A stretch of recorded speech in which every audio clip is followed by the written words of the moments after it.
ಸಾರ್ವಜನಿಕರಿಗೆ ತೊಂದರೆ ಆಗೋದಾದ್ರೆ ಅದನ್ನ ಮಾಡೋದಿಲ್ಲ.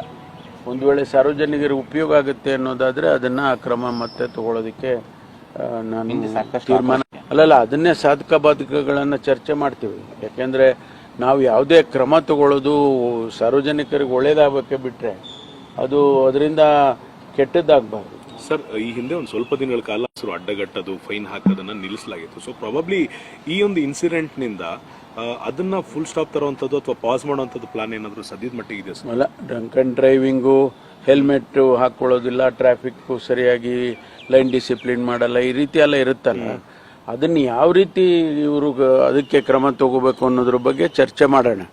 ಸುಮ್ಮನೆ ಅನಾವಶ್ಯಕವಾಗಿ ಸಾರ್ವಜನಿಕರಿಗೆ ತೊಂದರೆ ಕೊಡೋದ್ರಿಂದ ಉಪಯೋಗ ಆಗೋದಿಲ್ಲ. ಸಂಬಂಧಪಟ್ಟಂತೆ ಮತ್ತೆ ಚರ್ಚೆ ಆಗ್ತಿದೆ. ಅದನ್ನ ಹಿಂದೆ ಕೂಡ ನನ್ನ ಗಮನಕ್ಕೆ ತಂದಿದ್ದಾರೆ, ಅದನ್ನು ಚರ್ಚೆ ಮಾಡ್ತೇನೆ. ಒಂದು ವೇಳೆ ಅದರಿಂದ ಉಪಯೋಗ ಆಗೋದಾಗುತ್ತೆ, ಸಾರ್ವಜನಿಕರಿಗೆ ಉಪಯೋಗ ಆಗಬೇಕು. ಸಾರ್ವಜನಿಕರಿಗೆ ತೊಂದರೆ ಆಗೋದಾದ್ರೆ ಅದನ್ನ ಮಾಡೋದಿಲ್ಲ.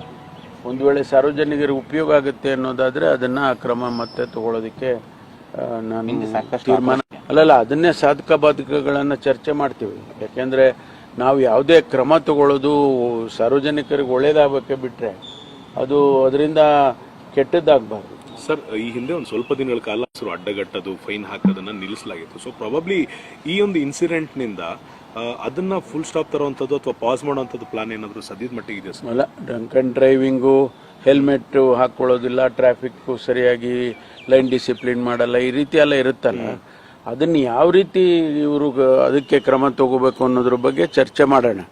ಸುಮ್ಮನೆ ಅನಾವಶ್ಯಕವಾಗಿ ಸಾರ್ವಜನಿಕರಿಗೆ ತೊಂದರೆ ಕೊಡೋದ್ರಿಂದ ಉಪಯೋಗ ಆಗೋದಿಲ್ಲ. ಸಂಬಂಧಪಟ್ಟಂತೆ ಮತ್ತೆ ಚರ್ಚೆ ಆಗ್ತಿದೆ. ಅದನ್ನ ಹಿಂದೆ ಕೂಡ ನನ್ನ ಗಮನಕ್ಕೆ ತಂದಿದ್ದಾರೆ, ಅದನ್ನು ಚರ್ಚೆ ಮಾಡ್ತೇನೆ. ಒಂದು ವೇಳೆ ಅದರಿಂದ ಉಪಯೋಗ ಆಗೋದಾಗುತ್ತೆ, ಸಾರ್ವಜನಿಕರಿಗೆ ಉಪಯೋಗ ಆಗಬೇಕು.